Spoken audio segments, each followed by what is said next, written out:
Oh, good Friday afternoon. It's a feel-good Friday. It is a Red Friday, a Super Bowl Red Friday on 580 Sports Talk. Brendan Dworzinski, Dan Lucero here with you for the next 2.5 hours today. We're off a little bit early. We got our 580 Preps high school basketball game of the week doubleheader coming up tonight.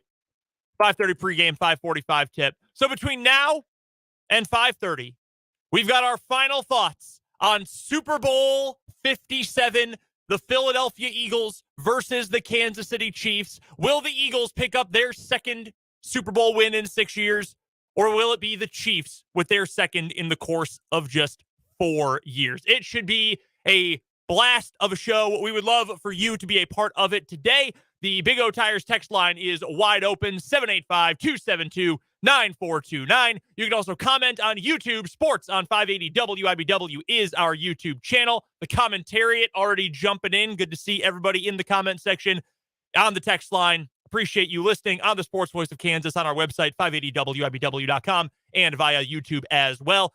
I always pitch to subscribe to the YouTube, to check it out. If you haven't so far, today would be a great day to do so. We will have our Super Bowl post-game recap coming up after the game on Sunday. I will be honest, I don't know who exactly is going to be on it. I know I for sure will be on it.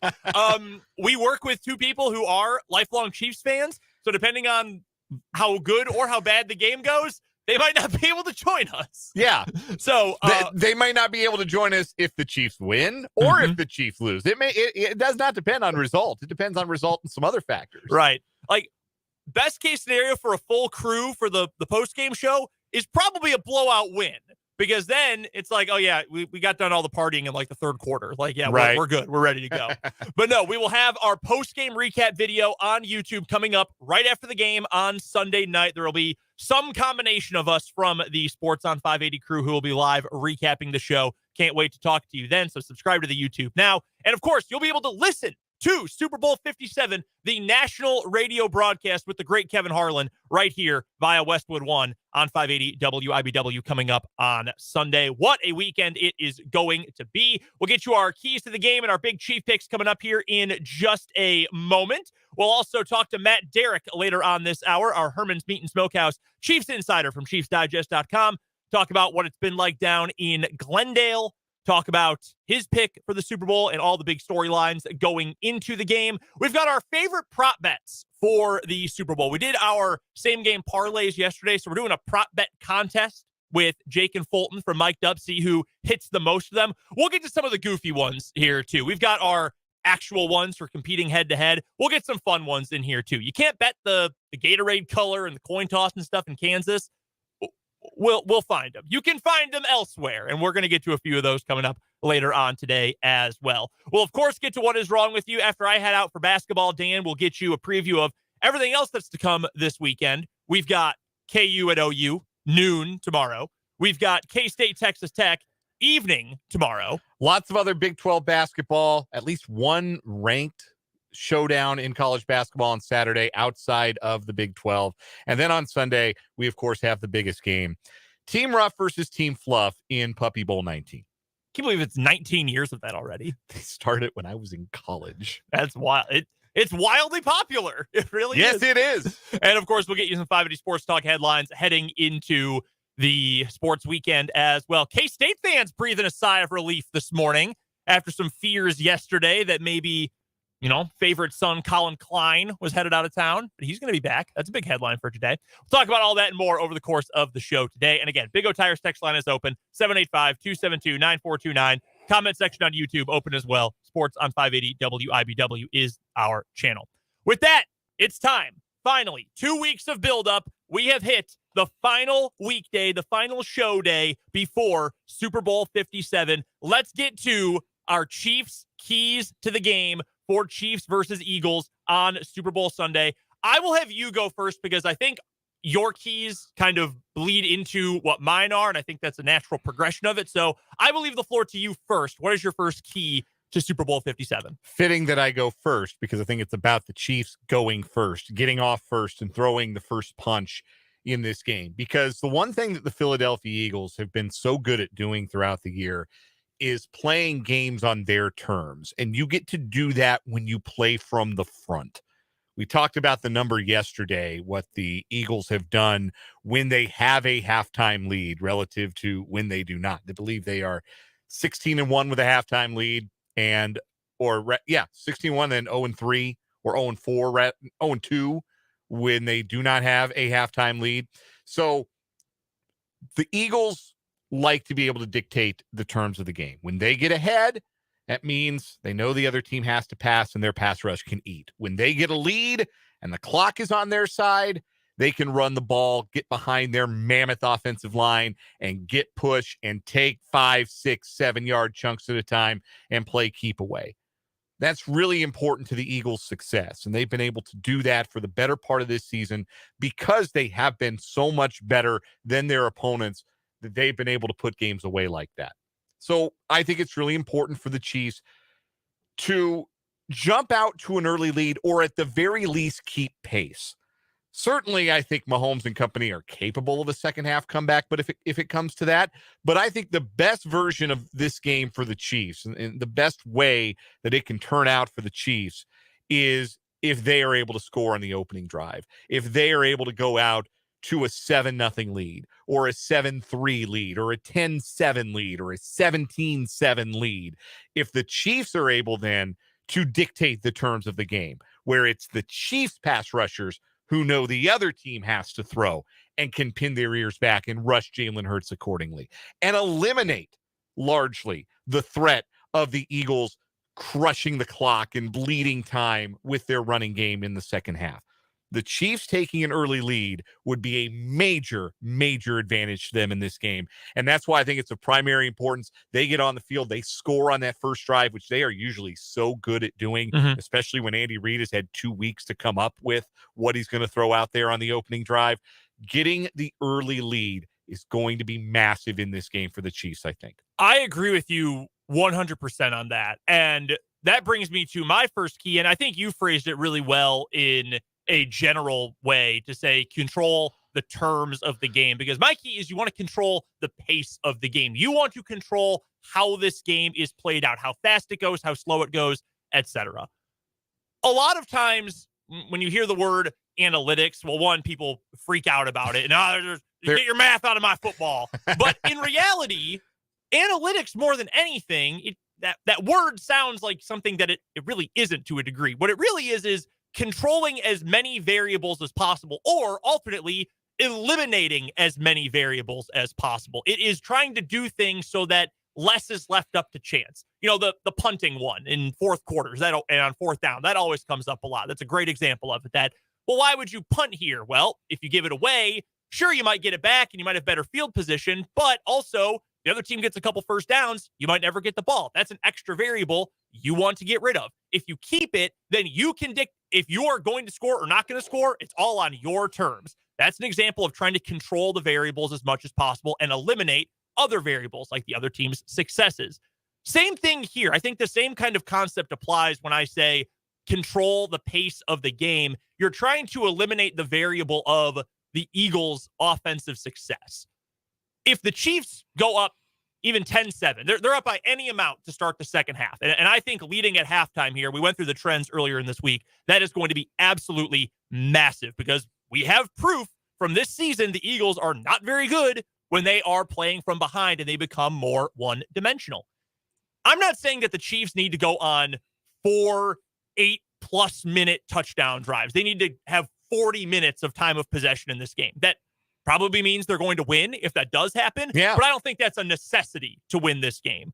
But what you do want to do, especially if you're playing with the lead, and frankly, even if you don't have the lead and it's relatively close, because we know with this Chiefs offense, they can score in a hurry. They can put up points in the blink of an eye.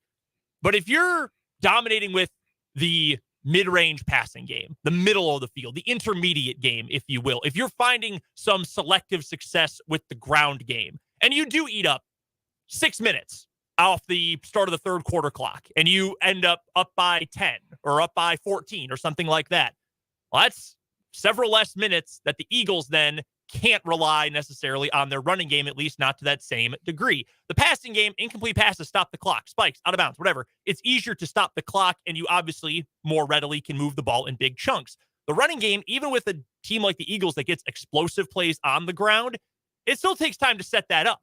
And you're probably staying inbounds in all likelihood. And not every run is going to be like that. Whereas in the passing game, you can try to throw the ball 10, 15, 20 yards every single time. It's not likely to work every time, but you can do that more readily than you can trying to run the ball. If you eat up more of the clock, if you dictate the pace at which this game is played, you are taking that out of the Eagles' hands and putting it into yours. They want to run the ball in the second half, but the less time they have, the less time they are going to be able to set up those run plays, try to build these big, long, chained together drives, and I think that is going to play right into the Chiefs' favor. Putting the pressure on the Eagles offense to Yes. win this game, I think is going to be the larger theme. Putting the pressure on the Eagles offense to outperform Patrick Mahomes and the Chiefs offense. I think if we see a game that is about that, we have made that a common theme of our discussions throughout the week. If this game comes down to which of these quarterbacks is going to make a play, which of these quarterbacks is going to lead a game-winning drive, which of these quarterbacks is going to play better in the second half of a Super Bowl, I think the answer to that one, I think the answer that most people would give you will be Patrick Mahomes.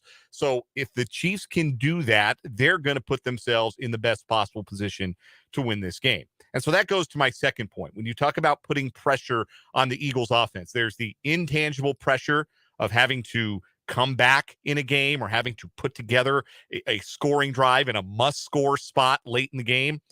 I'm also talking about the tangible pressure of getting into the backfield and making Jalen Hurts feel uncomfortable. I have a lot of confidence in Steve Spagnuolo in these spots because he's done it before. He has coordinated 2 Super Bowl defenses, and in each of the games in which he was the defensive coordinator, the quarterback that he was playing against played the worst game of their season. That was Jimmy Garoppolo, Super Bowl 54. It was Tom Brady, famously, in Super Bowl 42. And the biggest keys, and Spagnuolo's talked openly about this, like what they wanted to do going back to Super Bowl 42 against the 18-0 Patriots. The 2 things that were most critical were A, hit the quarterback, not sack the quarterback, hit the quarterback, frustrate the quarterback, make the quarterback uncomfortable, make the quarterback rush the ball out, particularly a quarterback that has struggled with his accuracy of late, as Jalen Hurts has since his shoulder injury. The other key, no splashy plays in the pass game. None of those big 25, 30, 40-yard gains. And the Bengals hit for a couple of those against the Chiefs in the AFC Championship game. But Joe Burrow and his wide receivers, I think, are a more likely passing attack to do that than this Philadelphia passing attack, even with 2 outstanding receivers in Devontae Smith and A.J. Brown. So for me, I think making Jalen Hurts uncomfortable and forcing him to make throws while he's on the move, which is not something he's comfortable doing, and making him have to make short throws against tight coverage early in the play. I think there's going to be some press man situations. So guys, they're going to trust on the outside to check those wide receivers and be tight on them early in the play. Force Jalen Hurts to be really accurate. Bill Barnwell of ESPN had these numbers. The adjusted completion percentage for a quarterback removes throwaways and dropped passes from the occasion and adjusts for the depth of target. Prior to his injury, Jalen Hurts had an adjusted completion percentage of 73.3%. That was second best in the league. Only Geno Smith of Seattle had a better adjusted completion percentage than Jalen Hurts before the surgery. What a sentence.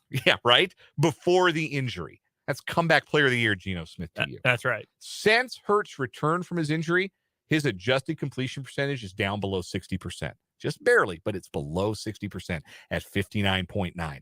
I have said all along, I think that shoulder issue is a bigger issue than anybody is willing to let on when it comes to Hurts being able to throw with velocity and accuracy. And if you put the pressure on Hurts enough times to try and make those big throws, I think you even saw it in the games that they won in the NFC playoffs, he'll miss some throws. And if he misses some throws and the coverage is good enough, Those could lead to tips. Those could lead to picks. Those could lead to field flipping plays. But it starts with pressure busting pipes. And I have confidence in Steve Spagnuolo to dial up that level of pressure. To the point you made about not allowing big plays in the passing game as well, I'm looking at the safety group. Justin Reed, Juan Thornhill, Brian Cook. I'm looking at that group to help out at the top of plays, to make tackles. I think that group is going to have a lot of responsibility. Obviously, there's going to be coverage responsibilities. I think we pointed to the potential of Justin Reed versus Dallas Goedert as being one of those in particular, although I imagine that will be kind of coverage by committee on Goedert because you can line him up in the slot or on the outside or in line.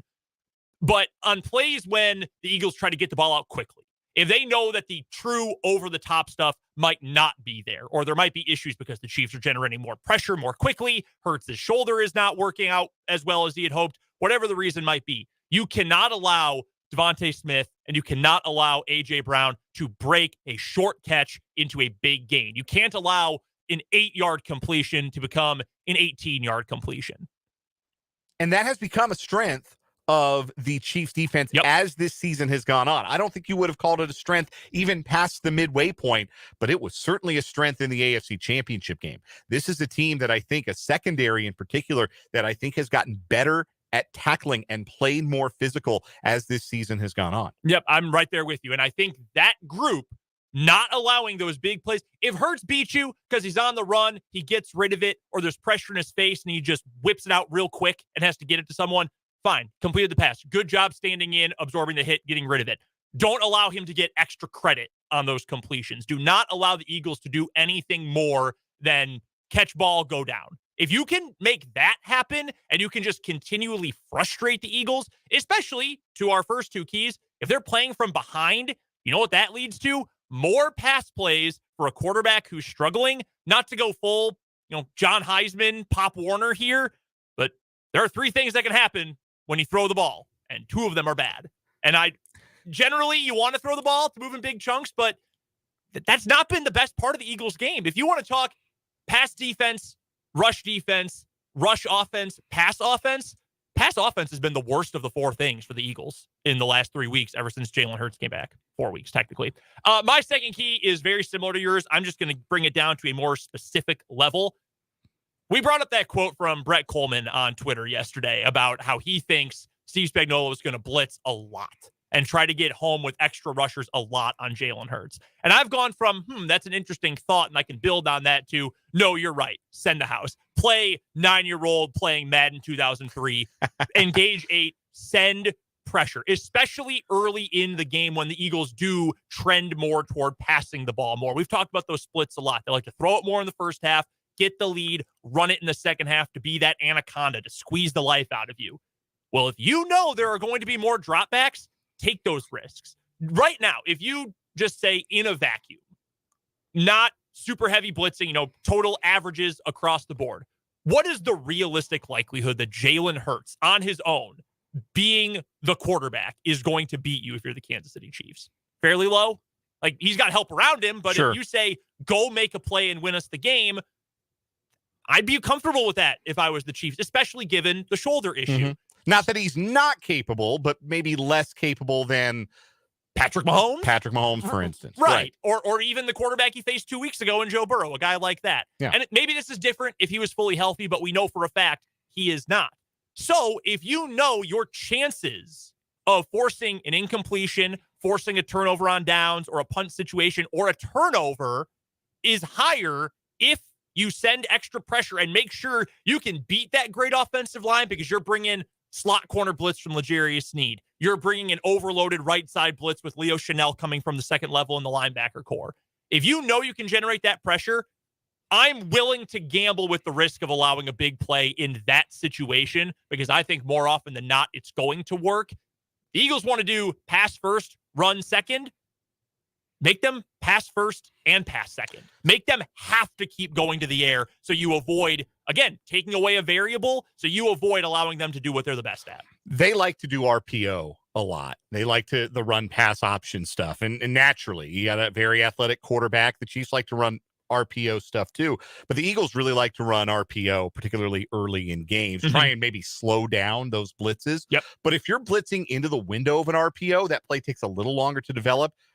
Could get the illegal man downfield penalties on the Eagles offensive line. The other thing that I think could combat the Eagles RPO success, the Chiefs have been really, really good all year long at deflecting passes at the line of scrimmage. Carlos Dunlap's one of the best in the league at doing that, even still well into his 30s. Chris Jones has always had a knack for that. George Karlaftis has developed a knack for that. I think a lot of plays could be short-circuited by the Chiefs at the line of scrimmage. They're going to have active hands up front. I think that might be as influential in trying to slow down Philadelphia offensively as sacks themselves might be. Just getting a hand on a ball and popping it up in the air or batting it straight back down on a lot of those quick throws in the RPO that the RPOs are built around, I think that could be a factor too. Speaking of sacks, real quick, one more stat for you. This is from Pro Football Focus.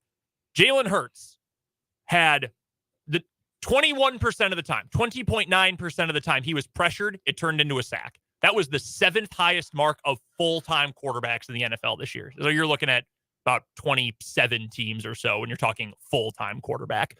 Let's get to big Chief picks. I'm going to go with an offensive player.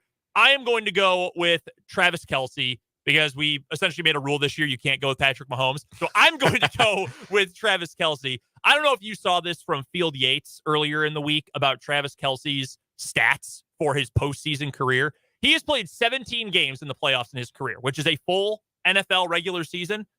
In those 17 games, 127 catches, nearly 1,500 yards, 15 receiving touchdowns. So he is an all-pro in the playoffs. That's how good he has been. He has been all-time great in the playoffs along with the regular season. We gave you that target number yesterday. I think he's going to get a lot of attention. I think he's going to get a lot of catches, a lot of yards. He'll score a touchdown in this game too. I think he won't be the MVP, because Mahomes will if the Chiefs win, but I think he's going to have a massive game. I have been saying for the last 2 weeks that I think Chiefs running backs are going to play a large role in both the rushing and the receiving game in this contest. I think the Chiefs are going to have some screen stuff dialed up. I think they're going to be willing to run against Jonathan Gannon's defensive fronts if that is what is available to them.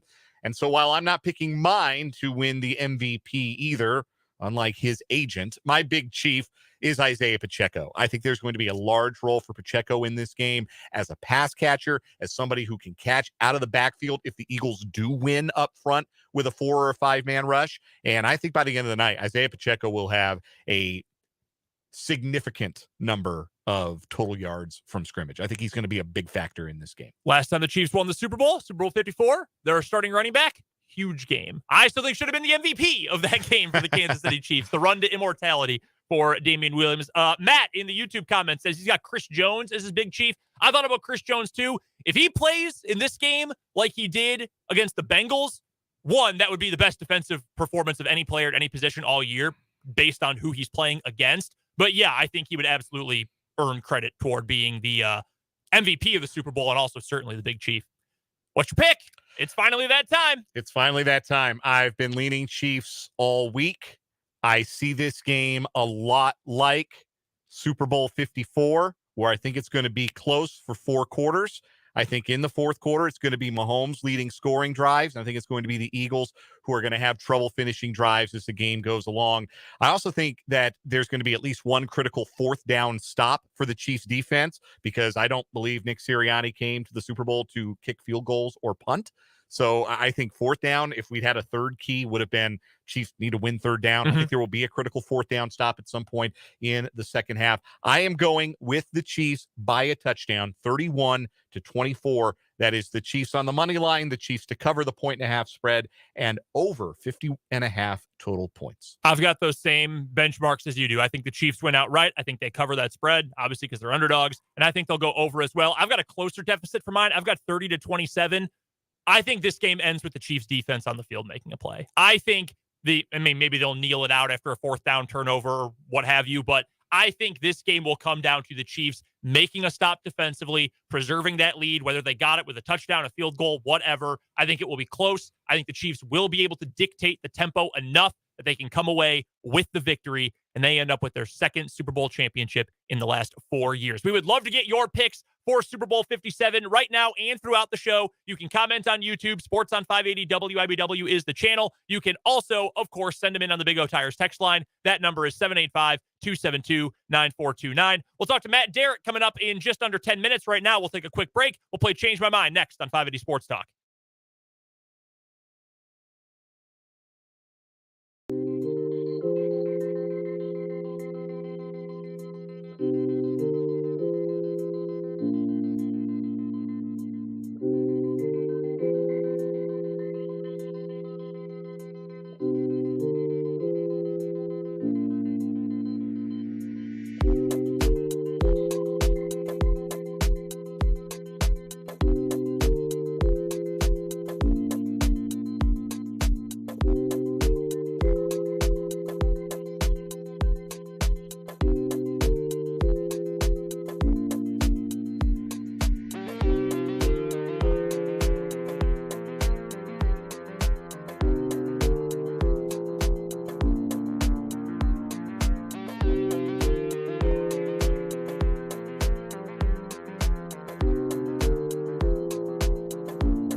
.334 on 580 Sports Talk, just getting started on this feel-good Red Friday edition of the show. Great news to feel good about. No injury designations for the Chiefs. Everyone on the active roster, good to go. L'Jarius Sneed was a full participant today after he popped up as limited yesterday with a knee issue. There was immediate reporting last night from me and Rappaport that it wasn't a real concern, and that appears to have borne itself out today. Everybody else for the Chiefs, a full participant in practice, no injury designations. Will we get a very funny inactive like we got with LaShawn McCoy in, what was that, Super Bowl 55 when he was inactive? No, that was 54. When they brought him in, he was a starting running back for 7 weeks, and then he got benched and was inactive for the Super Bowl. Yeah. No, I don't know if it's going to be funny to see Ronald Jones be inactive, but he might tweet about it. Oh, he will. Yeah, maybe during the game. He really might. He's going to tweet, "Go Eagles, go Birds." We've got a comment in on YouTube from Mark, who says he's picking Chiefs 31-28 over the Eagles. We'll take your predictions all day long, either in the YouTube comment section or on the Big O Tires text line. Real quick round of Change My Mind before we get to Matt Derrick. Change My Mind. From a national perspective, this has been a fairly minimally hyped Super Bowl. From a national perspective, Yeah. it's hard to say, right? Because we're so close to the situation. Right. Like, we're excited because we cover Kansas City Chiefs football. From a national perspective, it is interesting because this isn't, there's not a team that has, like, the Eagles are a very regional football team. Yes. Very, very regional Yes. football team. And I say that with love. Like, the people who love the Eagles love them because they're from Philadelphia or Philly through and through. yeah, or Jersey, but Yeah. like Mike Trout. But also, that's Philadelphia's team. Mhm. And the Chiefs have Patrick Mahomes, but they haven't quite yet gotten to that level of national popularity, which I think they could get to if they win Yes. on Sunday. I Yes. think they will be kind of that team that maybe people bandwagon nationally in a way that you saw people kind of bandwagon the Cowboys or bandwagon the 49ers or Steelers. bandwagon the Steelers or bandwagon the Patriots. You didn't get a ton of that, but you still got some of it. Right. So, yeah, I think that without that, I think there's more hype for this one than Bengals Rams last year. But again, it's really hard to separate what I'm feeling in my gut from my closeness to the situation. I think that's fair. I just feel like there hasn't been nearly as much 24/7 nonstop round the clock, everyone talking about it all the time coverage as there sometimes is, but that's fair. There's probably more than last year. Changed my mind. Rihanna should open with Umbrella during the halftime show. That's actually a pretty good choice to open. I mean, you need something that's got some energy to it to start. I was thinking it would be Love in a Hopeless Place. I thought that might be the opener. The only one she needs to play Pour It Up. Otherwise, I'm going to be upset. Disturbia would be a good opener. Yeah, that would be a good opener. The very distinct opening to that song. I didn't know until last night she hasn't performed live in 7 years. Yeah, I didn't realize it was that long. Yeah, it has been a while. Yeah. She's got, like, people maybe forgot about Riri. She got all kinds of hits. Yeah. And all kinds of toe tappers. It's going to be a good halftime show. Yeah, I think it's going to be awesome. Are we going to get a special guest? Oh, yeah. Yeah, I think so, too. I just don't know who. Maybe Matt Derrick knows. We'll ask him if he's got some inside info for our Chiefs. Herman's Meat and Smokehouse Chiefs Insider coming up next on 580 Sports Talk.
How can 6 of you miss a play like that? His name is Matt. Are you ready? My name is Matt. Let's go.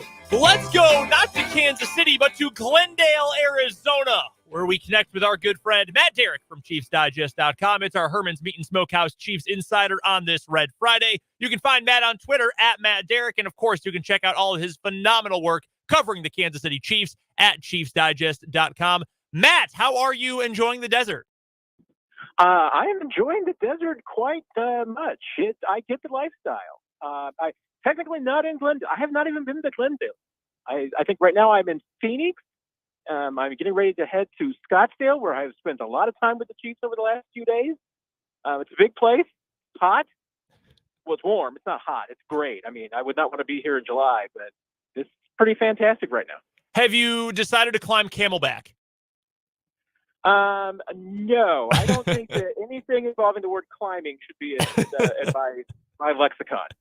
That is entirely fair. I did it a couple years ago. Well, that's not a fair thing to say. Some friends and I, we were on a bachelor party and we climbed what we thought was at least like half the mountain. We were maybe 10% up and realized, oh, okay, well, we are not cut out for this. So I do not blame you for that one bit. We did want to know, though, do you have any inside information on what Rihanna's set list is going to look like? I have no idea. I mean, I think I can name one more song of hers than Andy Reid can. But I have not been told what her set list is, who her favorite quarterback is. I kind of want to ask her if she's ever had a cheeseburger with Andy Reid. But man, that's a bucket list item right there. Eat dinner with Andy Reid. See what that's like. You have a cheeseburger or a chili relleno with Andy Reid, you've made it. As for the actual football, Matt, obviously there's so much else that goes on during Super Bowl week. But as for the football itself, we just got word here a couple minutes ago, no injury designations for anyone for the Kansas City Chiefs. One limited player for the Eagles. It's their punt returner, Britton Covey. So that is phenomenal news. Everyone's going to be healthy. It's a full go. For the Chiefs specifically, how big is it to have all hands on deck for this matchup? Oh, I mean, it's huge. I mean, especially at the receiver spot and for the pass catchers, you need to have some options there. The Chiefs have them.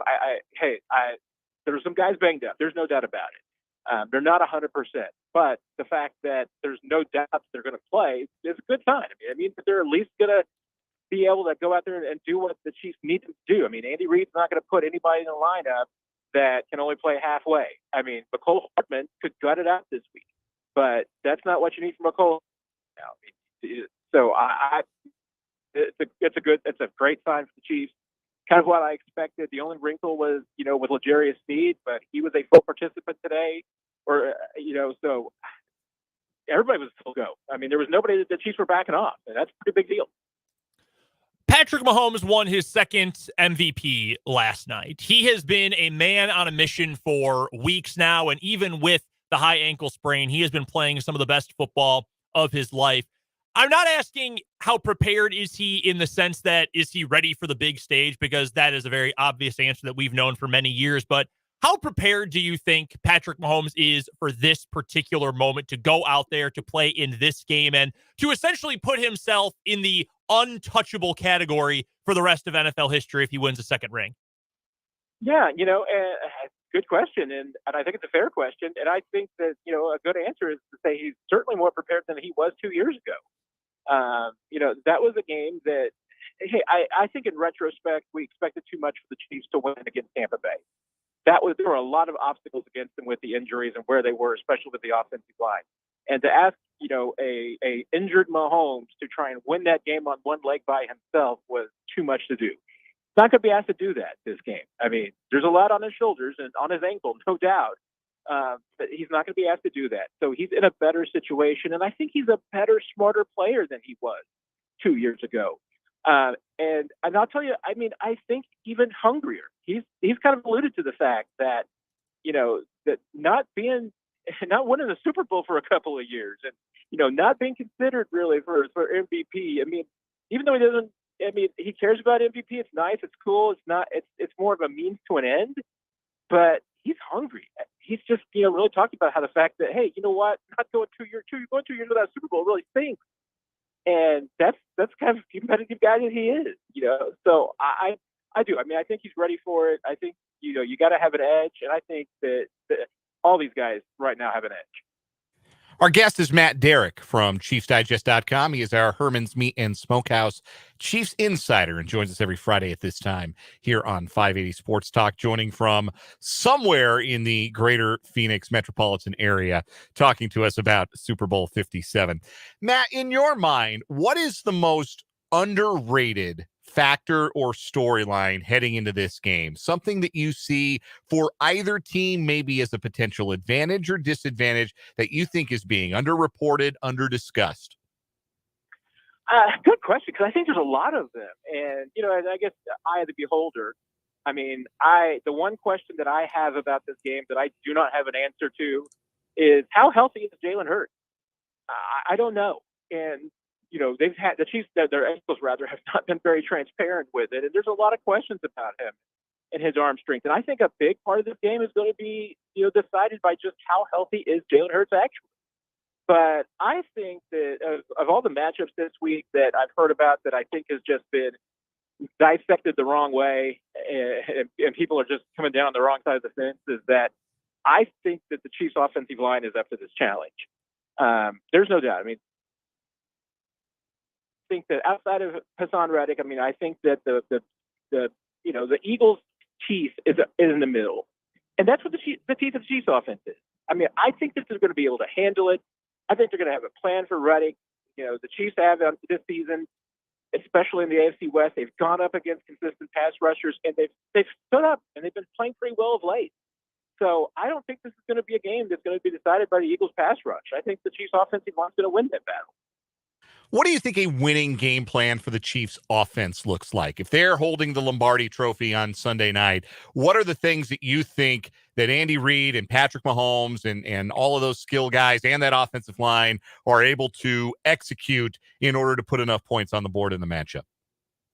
I hate to say it, but again, to me, it's a little bit of just taking your medicine. You run the football a little bit, you throw the ball short a little bit, just work the middle of the field, and you've got to be able to get rid of the football quickly against that Eagles front. The Chiefs are going to try and do some things, tricks to slow them down.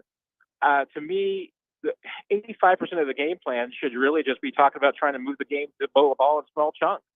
And you do that, you can lull, I think, this Eagles defense to sleep, and then that sets you up for maybe taking a deep shot. To me, I don't know if it's really a question about what the Chiefs will do, but how they will do it. Because that's what I think Andy Reid gets is his advantage, is that he, truly believes that the best strategy for an offense is to be able to keep a defense off balance and surprise them. So the Chiefs are going to do some things designed to keep the Eagles defense off balance. So, I think we can guess pretty good about what the Chiefs might do, but how they accomplish that, the specific details of the strategy, the tactics they use to get there, I think are what I'm most interested to see. How about on the defensive side? We've speculated openly on this show, and others have elsewhere as well, that this might be a blitz-heavy or a more blitz-heavy, relatively speaking, game plan for Steve Spagnuolo on the defensive side. What do you think the best path to victory looks like for the Chiefs D? Yeah, Steve Spagnuolo might surprise me. He may feel that that's the case, and if it is, I think he's going to do what he thinks best, but when you're talking about mobile quarterbacks in the past, the Chiefs and Spags have had a lot of success by just keeping them in the pocket and forcing them to beat you. Don't let the Eagles ground game beat you. Don't let, any of their skill players beat you. Put the ball in Jalen Hurts' hands, especially if, his shoulder truly is banged up, and make sure that he can't beat you any other way. Make sure he's not getting outside the pocket making some plays. He's not running with the football. Hem him in, because he does have a tendency to throw the football too long.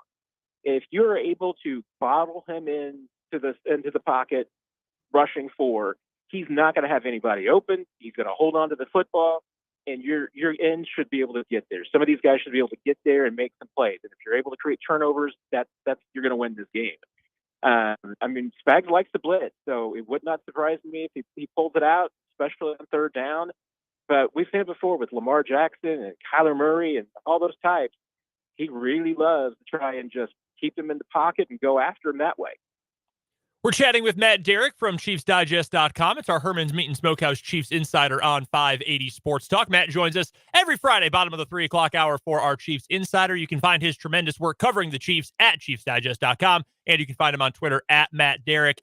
If Steve Spagnuolo does dial up plenty of blitzes, and I'm of the belief too, Matt, that he is going to do that, or at least pick plenty of spots to do it over the course of the game on Sunday, especially in the first half when the Eagles do trend to throw the ball a little bit more. That's going to leave some tough assignments for a very young secondary against a really good group of receivers. A.J. Brown is a true bona fide number one. Devontae Smith looks like someday he is going to be a number one receiver in this league. And Dallas Goedert is a really good tight end as well. Is that young secondary, those young cornerbacks, are they up to the task against some really talented wide receivers from Philly? Yeah, we're going to find out. And, to me, a lot of it starts with L'Jarius Sneed. And he was asked the other night on opening night if he was going to be shadowing anybody. And he said no. And I swear to goodness, I saw a wink. So I don't know what to make of it. I can't take it at face value and tell you that he's not. I think there's a pretty good chance that he might, because A.J. Brown's the kind of guy I'd put on him. A.J.'s had some success against the Chiefs defense. You got to put somebody good. You think about that, it's got to be L'Jarius. So I would not be surprised at all if they did that and just said, hey, Sneed's going to take care of him. Don't worry about that. Problem will be if anything happens to Sneed, but you cross your fingers there. But that's at least how I would do it. I mean, we will see. I kind of feel like that, the Chiefs were setting it up throughout the end of the season for Sneed to be able to do this in the postseason. They were going to do it against the Bengals with him chasing Jamar. So I think that's where it starts. If Sneed's able to limit A.J. Brown and take him out of the game, yeah, the Eagles have some other options, but it gets a lot harder. And now you can, you do that, you're taking away really the number one look that Jalen's got. And we talk about him hold on to the football for too long. If you force him to go to his second, third, and fourth read, that's going to make it more difficult. So I think a lot of it starts with L'Jarius, and especially how they can handle, not just Brown, but Devontae too. But I think it starts at the top of the rotation. All right, Matt, we've had 2 weeks of buildup for this game, just a couple more days, just over 20 or 48 hours from now, about a little under 50 hours to be exact. It will be Chiefs versus Eagles for Super Bowl 57. Do you see this being a higher or lower scoring kind of game? I believe the total is at 50 and a half right now. You think we'll have a lot of points, maybe not as many, and who's going to come out Super Bowl champions? Yeah, the funny thing is that I've talked to enough people who have convinced me throughout the week that this game probably more closely resembles and I guess Chiefs 49ers, they didn't hit 50, did they? I can't remember what the total for that one was. It was 51 close, was the final score, but I don't remember the total. Yeah. Oh, there you go. So, yeah, I guess they did go over. But I don't know. I mean, I'm going with the Chiefs 31-27, so I'm certainly taking the over. But there's part of me that's like, you know what? If this game unfolds that way, and if the Chiefs defense can perform as well as I think that they can, this could be a big win. But I mean, don't get too greedy. But I would probably bet the over on that and take the Chiefs. I think eventually at some point this weekend that the spread's going to go the Chiefs' way, but we'll see. In the end, we've been saying this all week, Matt. One of these teams has Patrick Mahomes, and the other one doesn't. And I think that's going to play a big role in how this one ends up panning out. One's got Patrick Mahomes. One has Andy Reid. There's nobody like that on the other side. You're absolutely right. Matt Derrick covers the Kansas City Chiefs better than absolutely anybody for ChiefsDigest.com. You can find him on Twitter as well, at Matt Derrick, as long as Twitter is working anyway. And he joins us every Friday, bottom of the 3 o'clock hour, for our Herman's Meat and Smokehouse Chiefs Insider. Matt, we appreciate the time as always. Thank you for taking some time out of your busy schedule to join us this week. Enjoy the Super Bowl coming up on Sunday. Don't get into too much trouble out in Scottsdale tonight. I know it is very tempting down there. And we'll talk to you next week, hopefully celebrating a Super Bowl win. There you go. Hopefully it's a busy, happy week for everybody. Take care. That is Matt Derrick, the absolute best of the best, covering the Kansas City Chiefs. Not lying. Scottsdale's wild, man. Yeah, Scottsdale, lawless place, man. It really is. Appreciate the time from Matt. He's on the Chiefs as well. We're all in the same boat. We'll get to our prop bet favorites coming up in the top of the 4 o'clock hour. What is wrong with you and more. It's all next hour on this Red Friday edition of 580 Sports Talk.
Hey now, 4 o'clock hour of 580 Sports Talk coming your way. Brendan Dworzinski and Dan Lucero here with you.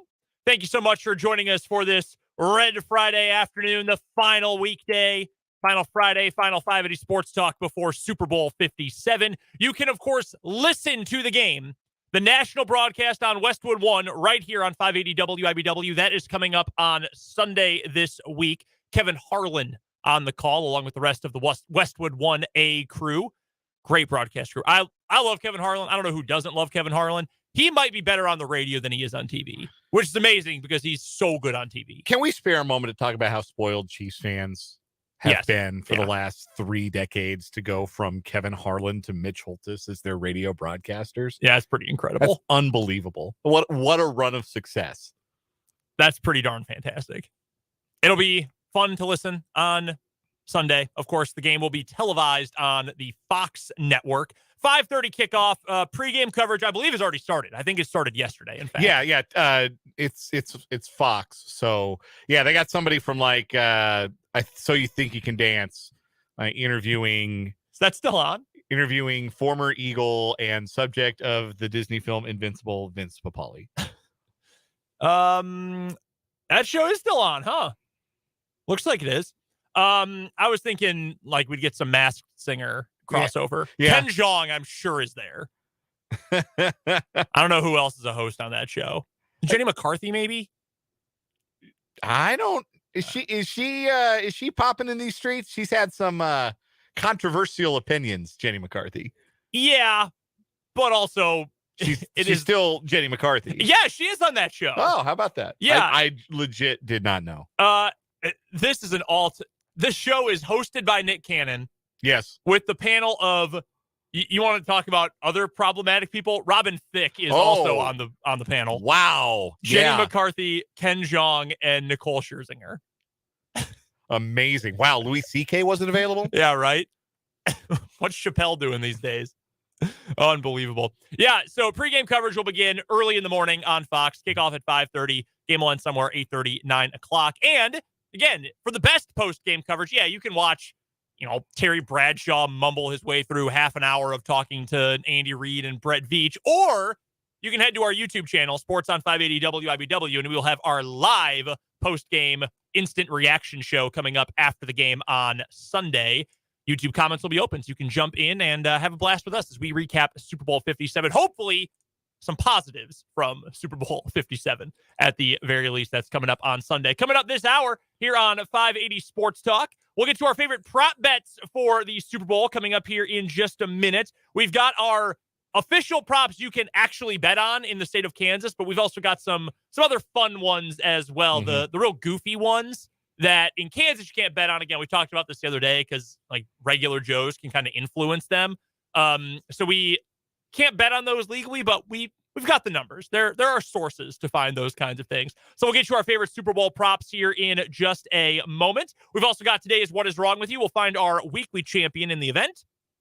Also, bottom of this hour, following What Is Wrong With You, Dan will take you through all the other stuff going on this weekend prior to the Super Bowl. KU versus OU, K-State versus Texas Tech, all the other Big 12 action and college basketball action. The Puppy Bowl is on as well. All that is coming up over the course of the next hour on 580 Sports Talk. And as always, you are welcome to chime in on the Big O Tires text line. 785-272-9429 is the text line number.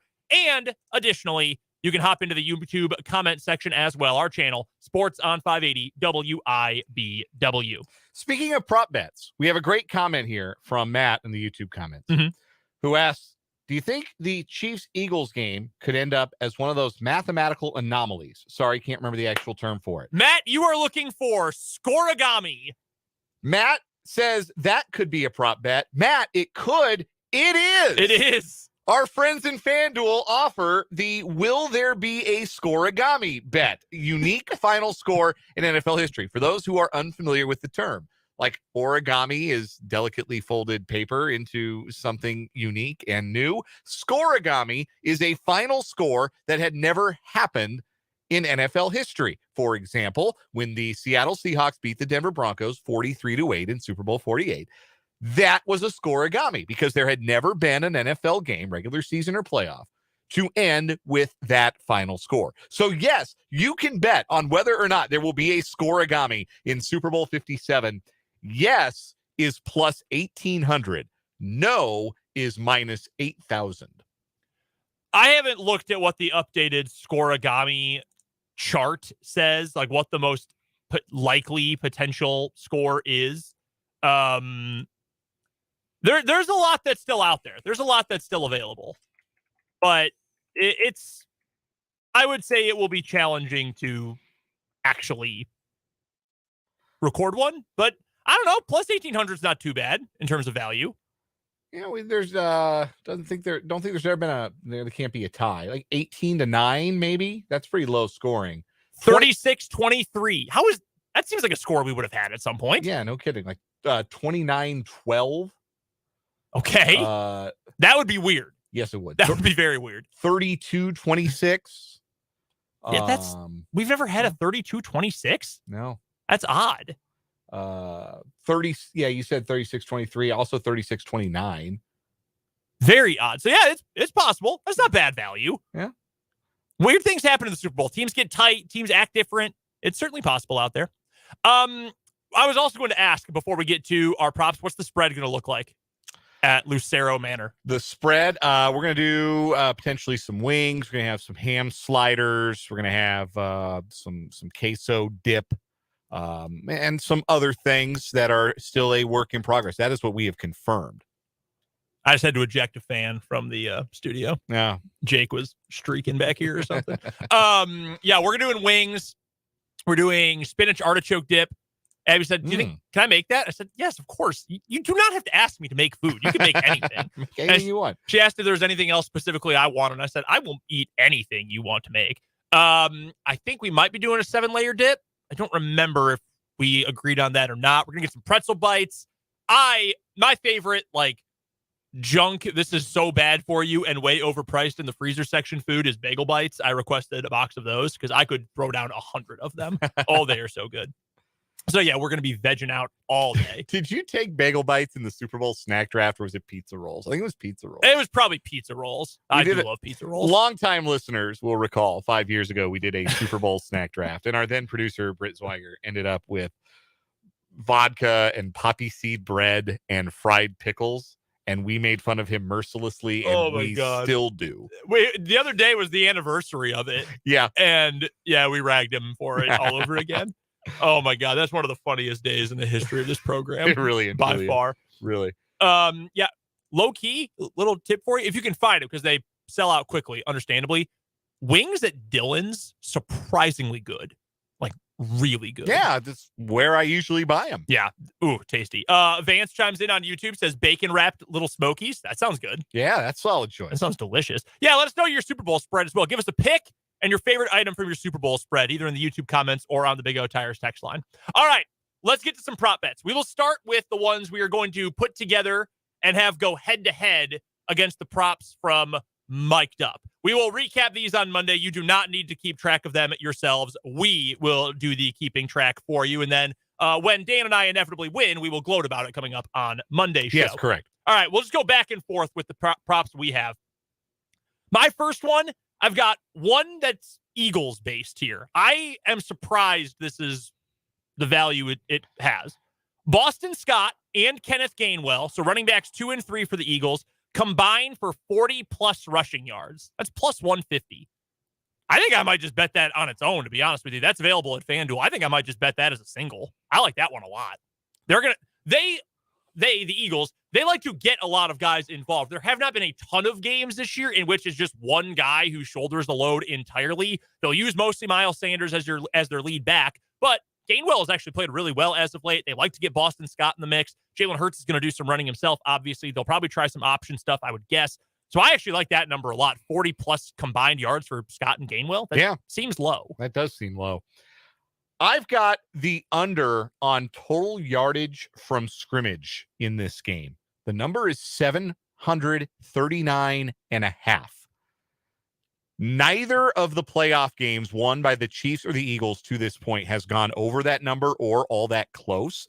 Even though I think this will be a higher scoring game than either of those two, I still think that you're going to see like negative plays, short circuit drives when teams have to punt. It's going to be like, I think they're going to be quick drives. I don't think you're going to have a lot of like 40-yard drives stall out in your midfield. I think you're going to have drives where the offense clicks, and I think you're going to have drives to get short circuited, maybe by a penalty, maybe by a big negative play, maybe by a turnover. And both teams would have to get like that's 370 yards per team to hit that over. And it seems a little bit high for me. I think there's going to be at least one short field touchdown drive off of maybe a turnover or a punt return. So I am comfortable with the under on the total yardage from scrimmage. That's a minus 110. That'd be approximately 370 yards a piece that each team is responsible for. Right. That's a lot. It is. Like I said, the divisional round and championship games for both of these teams did not clear that number. Yeah, that's an interesting one. What are the odds on that? Minus 110? Yeah. I like that one. I like that one a lot. My next one, I already mentioned this earlier on. He was my big Chief pick. Travis Kelce, anytime touchdown. I think the Eagles are obviously going to pay a lot of attention to Travis Kelce. But here's the thing about the Chiefs having, multiple weapons. You can't, like legitimate weapons, especially if Tony is healthy, if Juju Smith-Schuster is healthy, MVS has been playing really well. You can't put everybody on one guy and just hope, Juju's not going to do anything. No, that's not really how this works. Travis Kelce always gets his. I think he's going to have another big game. Here's the other thing. Patrick Mahomes is the quarterback, and if he wants the ball to go somewhere, he's going to fit the ball somewhere. So I think Travis Kelce is going to have a big day. I do think he's going to get a touchdown.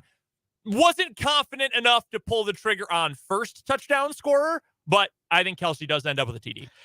I think that he probably will as well, and I don't think it will be the only one that Patrick Mahomes throws. So I am taking the over on 1.5 passing touchdowns for Patrick Mahomes. You can make this one part of a same game parlay at FanDuel and probably some other places too. It's minus 188. You're having to drink a lot of juice to bet over 1.5 passing touchdowns for Mahomes, but I forget which podcast it was. I've consumed more podcasts than usual just because I like to hear different perspectives about this game. I think it might have been the Bill Simmons podcast that we're talking about the Super Bowl. And Bill Simmons posited the question, do we have the signature Mahomes game yet?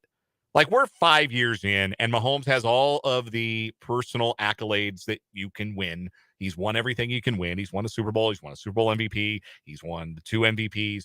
But, like, what would you point to as the signature Mahomes game? Because truthfully, he had a rough first 3 quarters. He wasn't bad in Super Bowl 54, but he threw a couple of picks and he wasn't especially good for most of the game. He wasn't like super out of this world great. Maybe it's the divisional round game against Buffalo last year, but since that was followed immediately by, his worst playoff game, maybe that dulls the luster on that a little bit.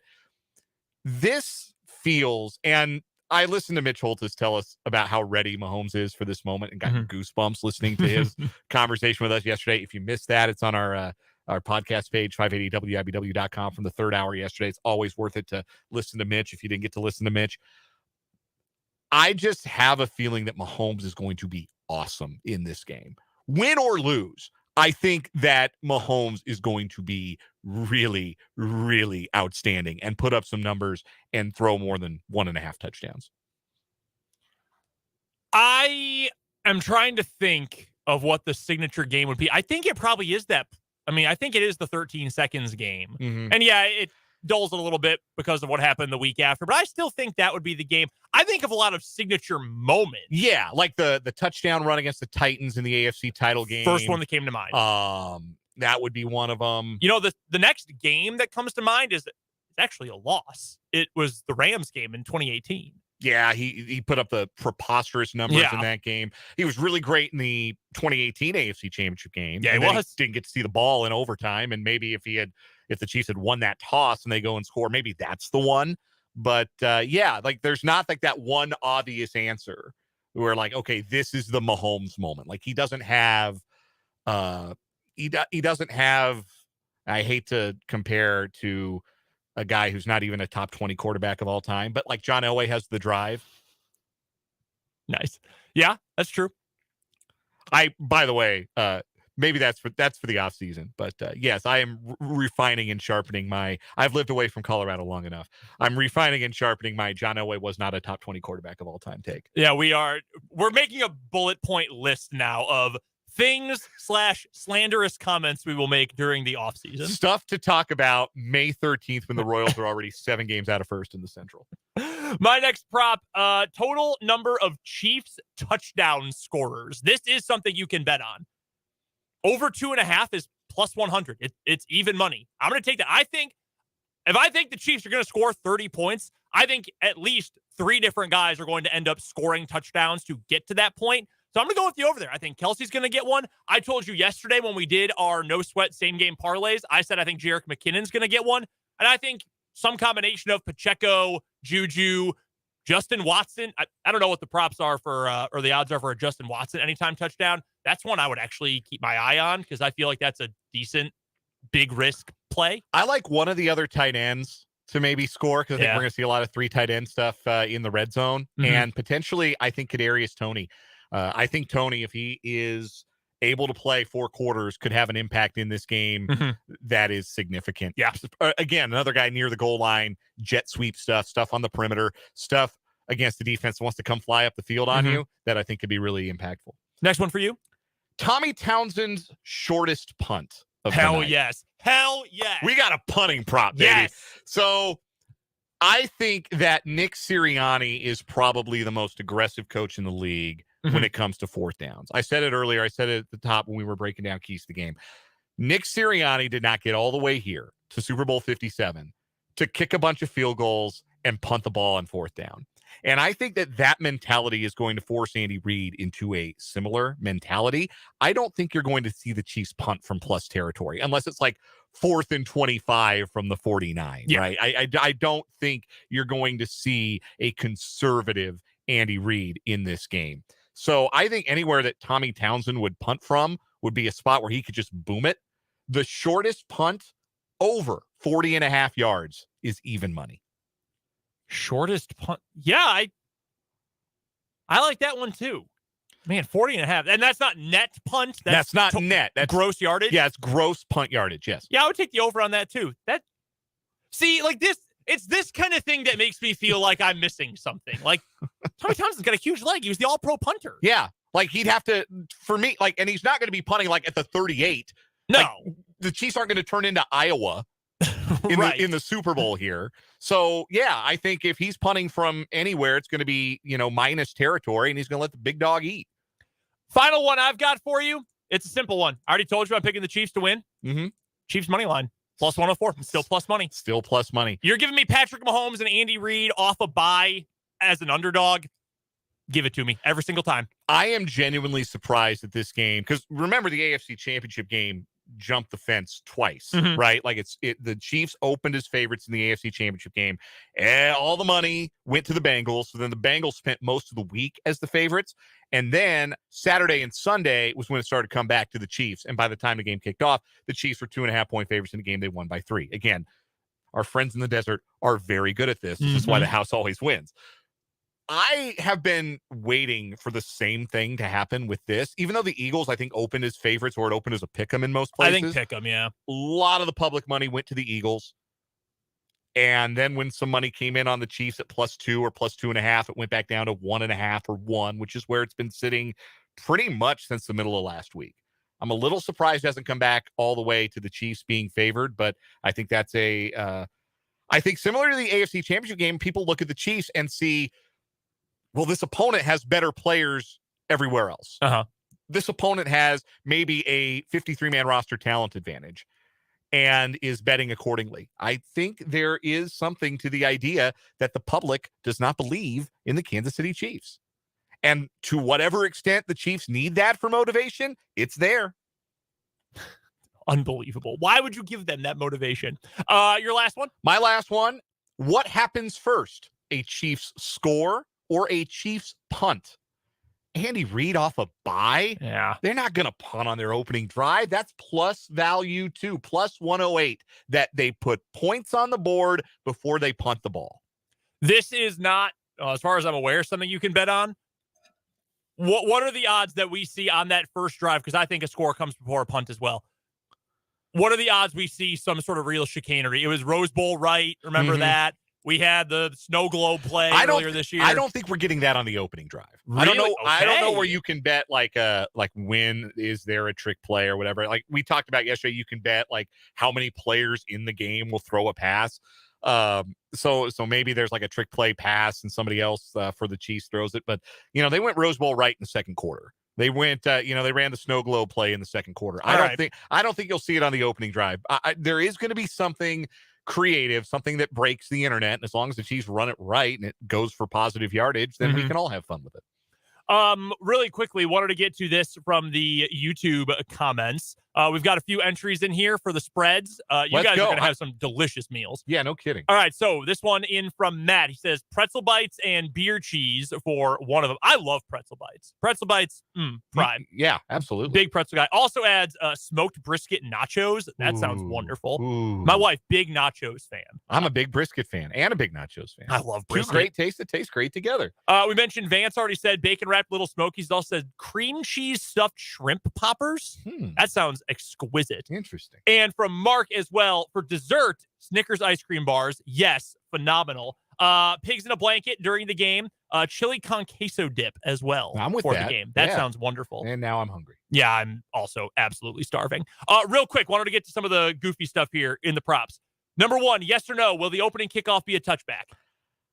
No, I think somebody's going to be overamped to try and return it like 5 yards out of the end zone. No is plus value there. Interesting. Plus 115. What color will the Gatorade be? I'm sorry. What color will the liquid be poured on the winning coach? Your options are blue, orange, some version of yellow or green, red, purple, or clear. I'll say orange. Orange has the second shortest odds behind yellow. Who will be shown first during America the Beautiful? Someone on the Chiefs sideline or someone on the Eagles sideline? Ooh, that's a good one. I think somebody on the Chiefs sideline. I think it will be Andy Reid.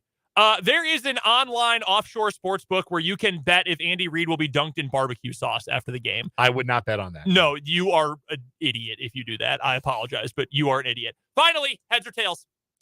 Tails never fails. Tails never fails. That's my pick as well. We've got to take a timeout. What is wrong with you is next on 580 Sports Talk.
find our weekly winner in What Is Wrong With You here on 580 Sports Talk. Our current winner for the week, it's the trash company that picked up some yard furniture, some patio furniture that was sitting in a yard and figured, oh, yeah, this is trash. This is all garbage. And they just threw it out. That story is unbelievable, man. It is so funny. I'd be so mad if I was those people. I'd be incandescent with rage. Oh, man, that is funny. My story today takes us to Cape Coral, Florida, where just before midnight back on February 8th, so that was on Wednesday night, Lee County Sheriff's deputies on Chiquita Boulevard approached Gleason Parkway, where they saw a black Mercedes parked in the opposite lane. The vehicle was just sitting there. Its lights were on with no traffic causing the stoppage. It was just sitting there chilling. So deputies crept up behind the car, put on their flashing lights, and then tried to determine if the car had been abandoned on the road. As they approached, they found 40-year-old Michael Serrata, however, sitting alone, not in the driver's seat, but in the passenger seat. They saw beer cans littered all over the vehicle's floor and lining the cup holders. 24 packs of Michelob Ultra and Bud Light were also emptied and visibly scattered at Serrata's feet. Deputies then attempted to begin a line of dialogue, but then quickly found out that Serrata was unable to speak because of how drunk he was in the passenger seat of this parked car. Now they requested some support, the Cape Coral police did, and they waited for more deputies to show up to help with the intoxicated man. But then, in plain view of deputies, while about to be arrested for a DUI, Serrata reached into a pile of empty beers, pulled out a full beer, and started to drink it right in front of the police. He's reached the level of drunk where it's almost like you have superpowers. Deputies then thought, okay, well, this is too much. So they tried to pull the beer away from him. No! Serrata then started to fight back until the deputies were able to extract him from the vehicle. Even the security of handcuffs did little to dispel Serrata's growing aggressions. At one point, deputies had to use their taser to subdue him, but it had zero effect. See? Superpowers. This man was blitzed like Steve Spagnuolo is going to do with his slot corners coming up on Sunday, out of his mind. He was taken into custody at the Lee County Jail and is facing charges of DUI and resisting arrest. Wow. So do we think he was dry? Did he got a DUI? Like, he was just sitting in the passenger seat. They have any evidence it was his car or that he was driving? Because he may have been just, listen, man, I just want to pull over and listen to got yacht rock on. Give me the beat, boys. Free my soul while I drink like 38 beers in the passenger seat of my car. Drink a frat house amount of Michelob Ultra. Just preposterous. Yeah, it gave him superpowers. What do you have for today? We are going to Ypsilanti, Michigan, where a man who had recently been placed on probation for firearms charges used a gun in a Taco Bell drive-thru to get free soda. You can tell this is a Midwestern story because it says free pop. That's right. From clickondetroit.com. You can tell where this story is from. We meet 31-year-old Eddie Lee Naylor, who is accused of possessing a firearm in a criminal complaint.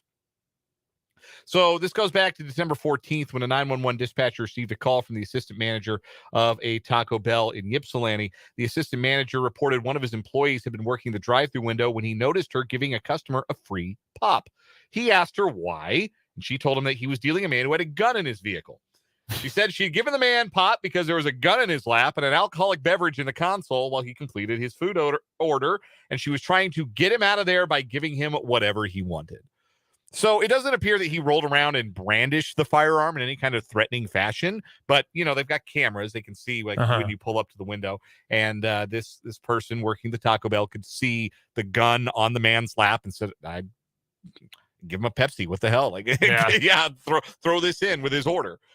The assistant manager told police a silver Chevy Impala had left the restaurant about 5 minutes prior and provided the license plate number. They pulled over Naylor with a woman in the passenger seat. Deputies explained the car had been pulled over because of the call from Taco Bell, asked Naylor if he had a gun. Naylor denied it. Was asked to step out of the car. He said, "I can't do that," and also said no. The woman in the front seat began arguing with and yelling at the deputies. They asked for ID. Neither Naylor nor the woman would comply. After asking Naylor to repeatedly exit the car, one deputy ordered Naylor to do so, but he refused to continue to argue. That's when backup deputies from Washtenaw County arrived at the scene. This is like a war and peace of stories here. It's very, very long. One of the deputies who showed up at 11:41 p.m. spoke with the woman in the passenger seat and saw her stuffing something into her pants. She claimed she was grabbing her, and this word is in quotes, weed. Yes, exactly what you should claim at that time. She was asked multiple times to step out of the car, finally complied. Another deputy walked up to the car with his flashlight, saw a gun on the floorboard under the passenger seat. The deputy yelled, gun, and Naylor was forcibly removed from the driver's seat, resisted arrest, and was handcuffed while on the ground.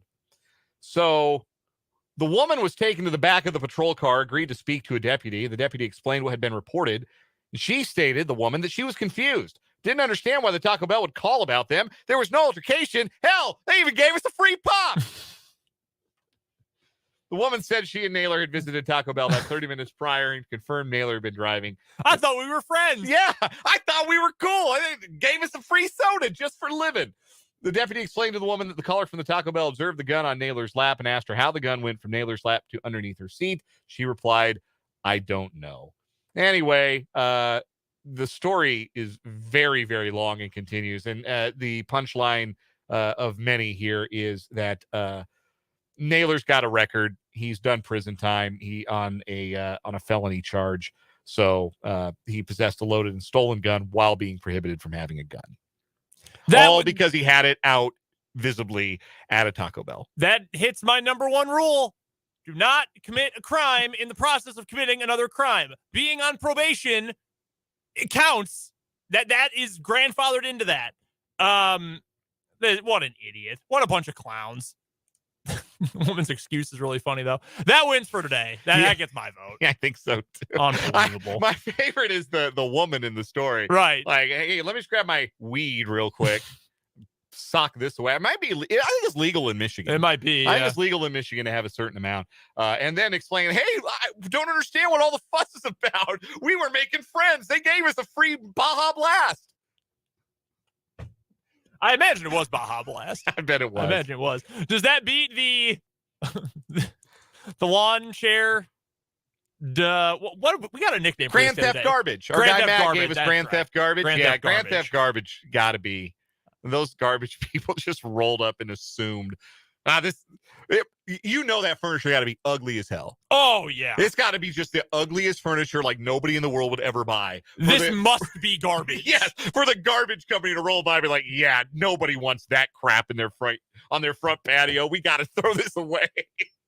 Oh, my God. That is our winner for the week in What Is Wrong With You. That is an incredible story. That wins. It'll advance on to our end of the month Tournament of Champions. I'm going to roll on out of here. I've got to go get ready for some high school basketball tonight. 580 Preps high school basketball game of the week doubleheader at Topeka West. It'll be Seaman versus West tonight. Pre-game at 5:30. Tip-off for game 1 at 5:45. Game 2 will follow immediately after. Dan's got you the rest of the way, previewing the rest of the weekend in the world of sports before Super Bowl 57. That's coming up next here on 580 WIBW.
442 on 580 Sports Talk, and it's a solo mission the rest of the way. Dan Lucero's got it from here.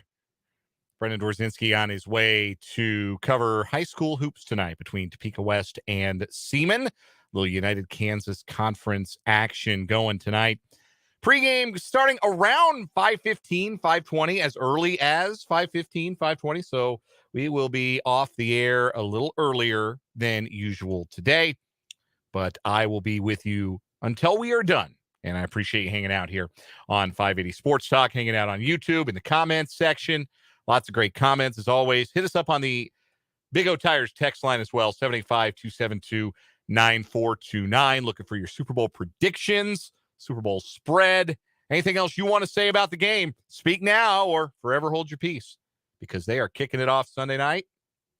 And we will, of course, recap it all Sunday night on our YouTube page and on our Twitter account, Sports on 580 on Twitter and Sports on 580 on YouTube as well.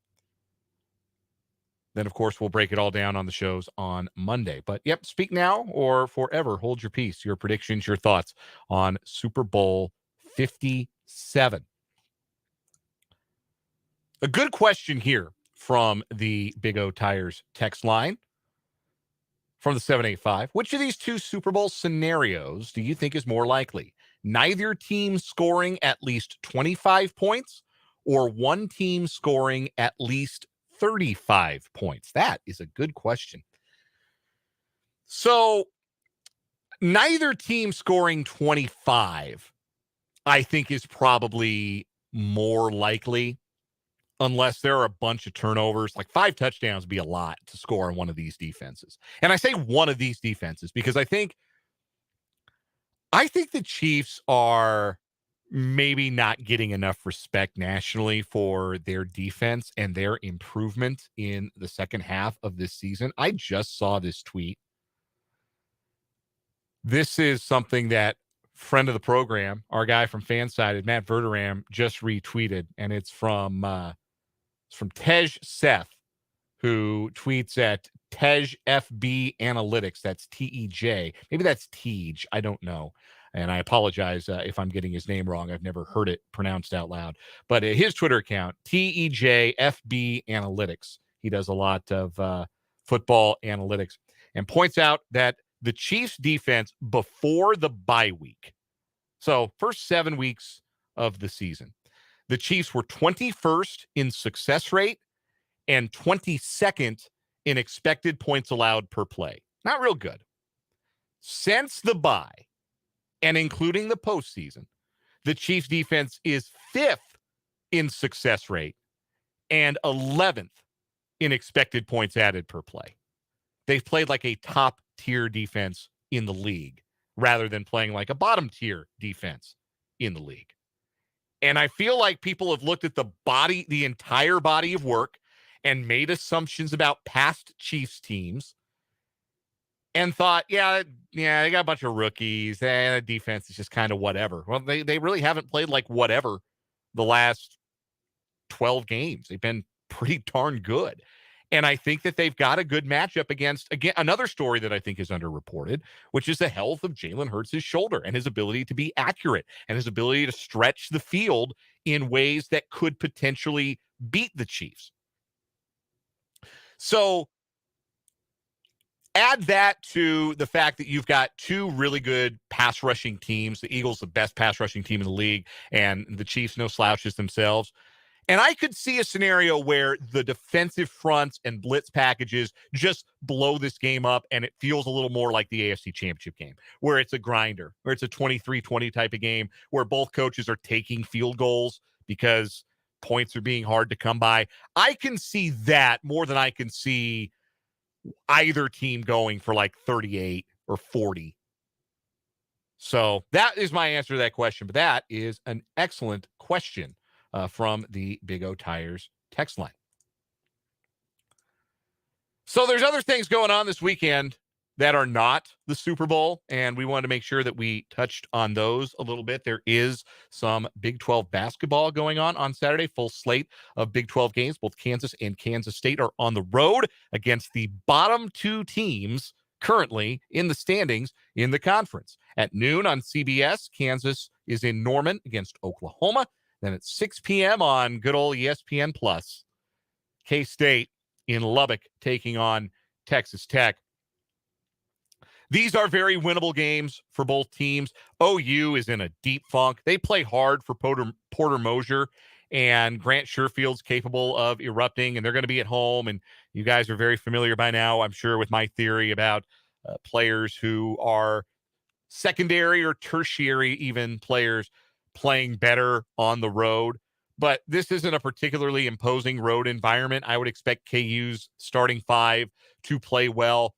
And I don't think Oklahoma is equipped to really take advantage of inexperience or a lack of size for KU in the post. So I don't like this matchup for OU. I know they played really well at Allen Fieldhouse. They had that big lead before KU rallied. But I think KU is, with the exception of that game in Ames, I think they're better now than they were when they played Oklahoma the first time around. And they should go to Norman and win that game. K-State at Tech. Wildcats need to find the shooting stroke a little bit, I think, in this one, because it's really hard to score at the rim to get downhill on Texas Tech. I think they're going to need to have Marquise Noel knock down 3 or 4 threes. They're going to need a couple more threes from Keontae Johnson. I think Ish Massoud is going to have a factor in this game, maybe shooting off the bench. But Tech just doesn't have enough good players. I'm not sure at this stage whether Pop Isaacs or Fardaz Aimaq is going to play on Saturday. They've been out for the last 2-3 games, I think, for Tech. And don't think that there is an advantage to be derived there for Texas Tech. I just don't think that they've got enough talent to hang with K-State. I think K-State should be able to go to Lubbock and win that game. Other games in the league, Texas hosts West Virginia. West Virginia's starting to get interesting, aren't they? They've got a couple of good wins on the bounce at home. Oh, they massacred Oklahoma last Saturday, beat Iowa State at home earlier this week. Now they go to play Texas. Texas has had a while to recover after that grueling Kansas two-step, going to Bramlage and Allen in a 3-day span. I would think Texas would rebound, but West Virginia can play big with them too. That'll be an interesting one. We'll see how good West Virginia's defense really is, because it gets pretty good marks, I think, in the I'll double check the Ken Palm numbers, but they've been a pretty good defensive team most of the season. They're 38, the top 40 defensive team in the country. They're 15th overall in Ken Palm, by the way, West Virginia. That is 5 spots ahead of K-State, 3 spots ahead of Iowa State. So we'll see what West Virginia can do against Texas, who, by the way, is 10th in the Ken Palm.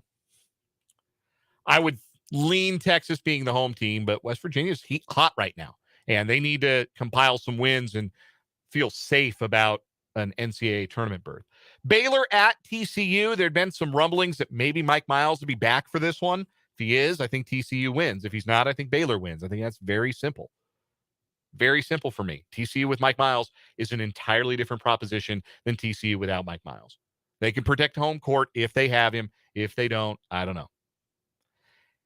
And then you've got Iowa State at home against Oklahoma State. Iowa State at home is the 2016 Warriors, combined with the 1986 Celtics, combined with 2018 Villanova. They're the greatest team in the history of the world at Hilton Coliseum. Sorry, Oklahoma State. You're up. You're up to take that bullet. Iowa State wins probably handily. They're just so much better at home. On Sunday, your Super Bowl counter programming or your pregame programming. People who know me or have heard me for a long time or have followed me on Twitter for any length of time, which you're invited to do. I'm at Dan Lucero Show on Twitter. I started my Twitter account back when I hosted a show that was named after myself. And I just never, somebody else already has Dan Lucero, so I could never get it from them, which is a bummer. Maybe Elon will do that for me. Elon listens to a bunch of randos in his mentions. Maybe I can get in his mentions and get my full name as my Twitter handle someday. Anyhow, if you know me or if you followed along with me, you know that I have a big heart for animals.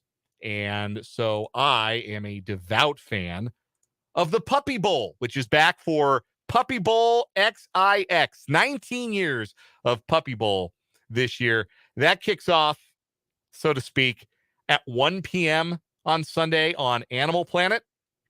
I have looked at pictures of all 110 dogs set to participate for Team Rough and Team Fluff. I can confirm that all of them are very good boys and very good girls. There is a Basset Hound named after a cheese, Asiago, with incredible ears. There is a Golden Retriever from Buffalo named Josh Allen Hound, who is a very handsome boy. There is also a Corgi named Majesty. I love the Corgis, little loaves with legs. There are no Chiefs-themed dog names, but there is a dog named, wait for it, Talon Hertz. I don't know why we couldn't get Pup Mahomes. You know, I don't know, but no Chiefs-related dog names in the Puppy Bowl. But I do love the Puppy Bowl. If you follow me on Twitter, I'm gonna live tweet the Puppy Bowl. I'm gonna tweet about the Puppy Bowl while it's happening. Unfortunately, the Kitten Bowl is no more. The Kitten Bowl used to air on the Hallmark Channel. I eagerly Googled Kitten Bowl start time for this year. Unfortunately, it is no more. There is no more Kitten Bowl, which is devastating to me. But fear not, it has been replaced by the Great American Rescue Bowl, which features adoptable dogs and adoptable cats. Hopefully not playing on the same field together. That could get a little feisty, and I don't think anybody wants that. But the Great American Rescue Bowl will air on Sunday. You can watch it on the Great American Family Channel, which I must confess, I had to Google. If you have Cox Cable, it's channel 239. I think if you have Hulu Live TV or Fubo TV as a streaming option, it is on your channel guide with one of those. Dish and DirecTV carry it too. Channel 165 on Dish, channel 326 on DirecTV. So there, don't say I never did anything for you. I directed you towards the Great American Rescue Bowl. So I do. I love the Puppy Bowl. I love it a lot. It is one of my favorite. I remember I watched it in college. Like they started doing it when I was in college, and I did. I watched the whole pregame show, everything. So they do a Puppy Bowl pregame show. It's if you haven't seen it, you know, it's less about the game these days. It's more about the pomp and the circumstance. You know, they commercialized the Puppy Bowl. Over commercialized, in my opinion. I'm a Puppy Bowl purist. That's what I am. But that's how I will spend the couple of hours before the big game itself, taking the edge off. And I recommend it to you. If you are the type to get wound tight and be nervous about the Super Bowl, number one, don't blame you. Been there. Number two, a great way to take the edge off. 2 hours of watching puppies. It works. I'm telling you. It's got the Dan Lucero guarantee. That's going to wrap up this 4 o'clock hour, 580 Sports Talk. We've got headlines. We got a jam-packed headline segment coming up in the 5 o'clock hour. OU and Texas are ducking out of the Big 12 early. K-State almost lost their offensive coordinator last night and then didn't. That was a big deal. Tiger Woods is going to play a PGA Tour event next week. We're going to talk about that. We've got, again, the injury report, some final Super Bowl thoughts, and a final word before we get out for high school basketball, roughly 5:20 here this evening. Seaman taking on Topeka West. So hang with us for one more half hour or so of 580 Sports Talk. That's coming up after this on 580 WIBW.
get it. Final hour of the day, final hour of the week, and it's not really even a full hour. Going to be a shortened final 5 o'clock hour, 580 Sports Talk. Dan Lucero with you. Brendan Dworzinski at the Charger Dome, getting things all set for 580 Preps Friday night game of the week between Seaman and Topeka West. Fourth quarter getting underway in the JV game, so the 580 Sports Talk portion of the proceedings will wrap up. Once they are wrapped up at the Charger Dome and the JV action, we'll throw it out to Brendan and the coach, Larry Latimer, for the play-by-play coverage of the girls and boys basketball games tonight between the Chargers and the Vikings. In the meantime, glad you're here with me, hanging out to finish up the week on 580 Sports Talk. The most fun week of the year to do a show. The week before the Super Bowl that the home team is playing in. And this is the most fun show of them all to do, the Friday before the game. And it's only the second most fun if the first most fun is the Monday after the local team wins. So we'll see if on Monday we are having the most fun sports talk show that one can possibly have. We shall see. We shall see. Brendan and I both picking the Chiefs. Our guest, Matt Derrick, our Herman's Meat Smokehouse Chiefs insider, picking the Chiefs as well. You can hit us up on the Big O Tires text line as we wrap things up. 785-272-9429 is the Big O Tires text line. You can also view the show on YouTube and post in the live chat. We are on YouTube. Search Sports on 580 WIBW for our channel. Before I get to the Blue Dot of Kansas headlines, want to remind folks we have talked a great deal about the Super Bowl and about betting on the Super Bowl. We encourage you to, if you do so, use FanDuel, America's #1 sports book. If you use my promo code Lucero, you can bet Super Bowl 57 with a no-sweat first bet. You get up to $3,000 back in bonus bets if your first bet doesn't win. FanDuel lets you bet on everything from the money line to point spreads to who will score a touchdown on a top-rated sportsbook app that's safe, secure, and super easy to use. Best of all, you get paid your winnings instantly. So join FanDuel today with promo code Lucero to claim your no-sweat first bet on Super Bowl 57. Make every moment more with FanDuel, official sportsbook partner of the NFL. You must be 21 and present in Kansas. First online real money wager only. $10 deposit required. Refund issued as non-withdrawable bonus bets that expire in 14 days. Restrictions apply. See full terms at FanDuel.com/sportsbook. FanDuel is offering online sports wagering in Kansas under an agreement with Kansas Star Casino, LLC. Gambling problem? Getting help's your best bet. Call 1-800-522-4700 or visit ksgamblinghelp.com. With that out of the way, it's time for the Blue Dot of Kansas headlines, brought to you by our friends at Blue Dot of Kansas. Check out their peak performance safety check. Check your furnace, AC, and plumbing once a year, all for one low price. Visit them online, blue.kansas.com, and see what Blue Dot of Kansas can do for your commercial or residential property.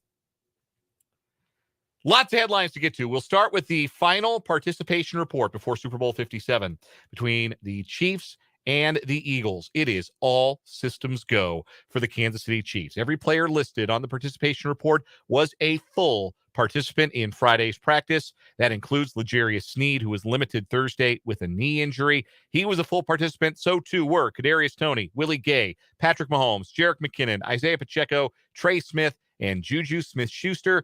No player has an injury designation. All are good to play on Sunday. For the Eagles, they have just one player with an injury designation for Sunday, and that is their punt returner, Britton Covey. He has a hamstring injury that limited him in practice Thursday and Friday. He is questionable for Sunday. Everyone else practiced in full today, including corner Avonte Maddox, center Cam Jurgens, and guard Landon Dickerson, and tackle Lane Johnson. Those four players were limited Thursday, but were full participants today. Robert Quinn, with a foot injury, a full participant all week. Those players do not have a game day designation. So both teams as healthy as you'd want to be going into Sunday, with the necessary caveats that Patrick Mahomes, of course, is playing through a high ankle sprain, and Jalen Hurts is playing through a shoulder injury, and Lane Johnson, the right tackle for the Eagles, is playing through a torn groin, which I don't know how you do. I wouldn't get out of bed if I had a torn groin. He's going to play in a Super Bowl with a torn groin. Again, guys are just built different. But that is your participation report for Super Bowl 57. Next headline, this is a big local headline, a bit of a story that started percolating and was then extinguished over about a 24-hour span. There was significant interest on behalf of the University of Notre Dame in hiring Colin Klein as their offensive coordinator. The Fighting Irish lost Tommy Rees, their offensive coordinator, to Alabama, and they were looking toward Manhattan. Colin Klein flew to South Bend to interview, and according to multiple reports, was offered the job, but has decided instead to turn it down and also rebuff interest from other schools who have been looking for an offensive coordinator and had their eyes on young Colin Klein. And he is going to stay at K-State. Colin Klein reportedly makes $600,000 a year. I think the price of the brick is going up for Colin Klein. I think he's going to make substantially more on his next contract, if I had to guess. In fact, if I had to guess, they're tearing up his current contract and sketching out a new one as we speak. It is very hard to turn down Notre Dame. I don't care who you are, what station you're at in your coaching career, what the job is. It is really hard to say no to Notre Dame. And I have to imagine that for Colin Klein, there is a level of fondness and comfort in Manhattan that maybe he just couldn't match going out to South Bend. Also, I don't know what Colin Klein's long-term career goals are. I don't know if he wants to be a head coach or if he's happy being a coordinator or an assistant coach. I don't know. Not every coordinator is driven to continue moving up the ladder. Some are, some aren't. But for now, Colin Klein content to stay at his alma mater and continue to call the shots for the offense for Kansas State. And that is a big win for Kansas State, and also a sign of just how well-regarded Colin Klein is and how well-regarded Kansas State's season last year was, that people are looking to poach from their coaching staff. Not just people. Notre Dame is looking to poach off of the K-State coaching staff. Big, big deal. And pretty cool for Colin Klein. And he's going to get a raise. He's going to get a raise, probably sooner rather than later, would be my guess. Speaking of the Big 12, next Blue Dot of Kansas headline, and I hate that we have to rush through these today, but we do. Texas and Oklahoma. It was announced last night. It was announced an hour after we went off the air, which I'm not happy about the timing. Come on, Big 12. You couldn't have released that at like 5 o'clock yesterday. We could have talked about it for a whole hour. Anyway, Texas and Oklahoma have paid the toll, and they are out of the Big 12 following the 2023-24 season. So this will be the only year, this upcoming year, of the 14-team Big 12. And after that, it will be, once again, a 12-team Big 12. The hang-up was not really about Texas and Oklahoma. They would have been happy to leave. And not really about the member schools. They would have been happy to see the back of Texas and Oklahoma. It was about making everyone else whole. Not just the schools, but the TV partners as well. So it was all about finding an agreement on the exit fee. And it is, between the two schools, more than $100 million in exit fees.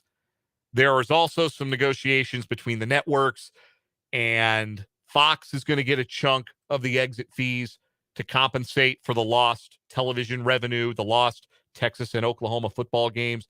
There's also a trade of games between Michigan and Texas. So Texas was supposed to play at Michigan in 2027 and host Michigan in 2024. The two teams are flipping that. So Texas is going to Ann Arbor in 2024, and Michigan's coming to Austin in 2027. And that was part of getting Fox to agree to the deal. So there are a lot of moving parts, but now it has been all settled. And now Brett Yormark, commissioner of the Big 12, can move forward towards potentially adding to the Big 12 conference and pushing aggressively for expansion, because there are a lot of disgruntled administrators in the Pac-12, including one of them who was willing to go on record to Stuart Mandel of The Athletic. All is not well in Pac-12 land.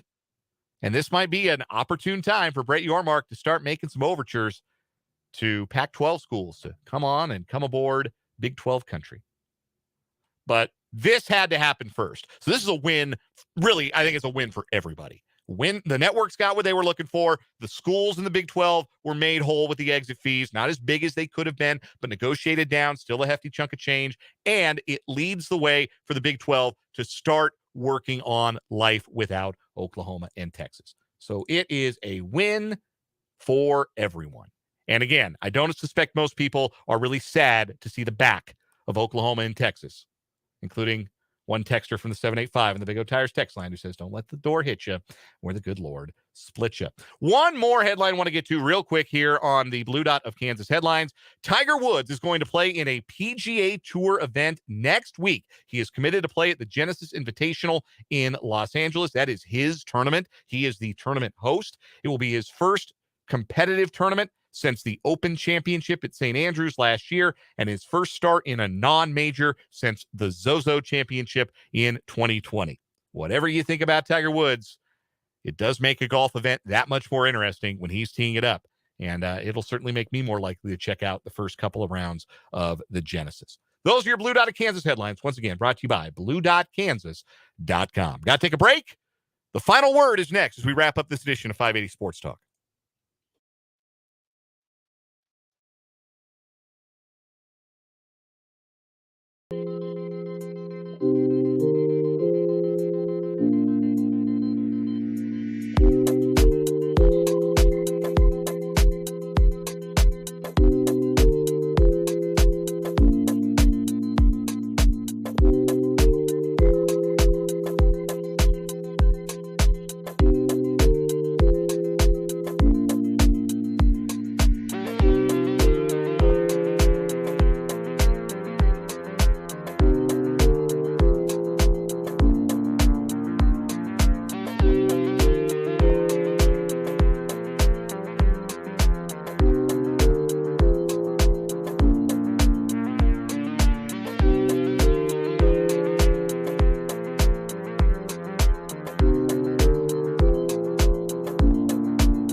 In conclusion, you better wrap it up.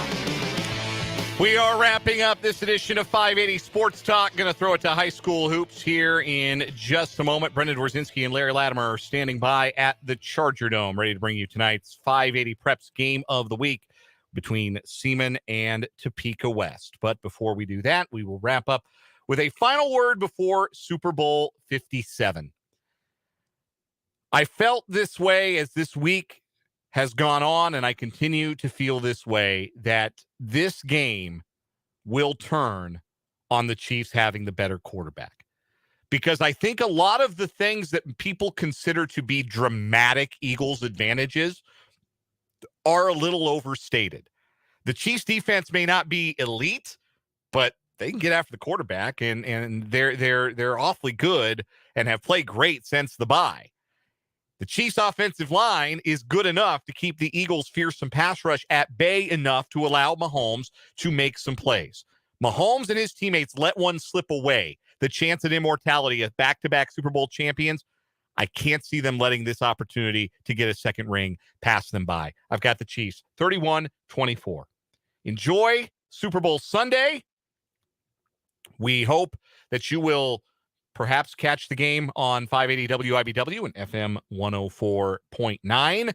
Again, kickoff 5:30 Central Time. We will have the national broadcast. That is a rule of the NFL that we cannot bring you the Chiefs Radio Network broadcast, but we can bring you the national Westwood One broadcast with Kevin Harlan, former voice of the Chiefs, on the call. So it will be an outstanding broadcast, and we'll have all kinds of pregame coverage for you on Sunday here on this station, and, of course, the kickoff and the entire Super Bowl 57.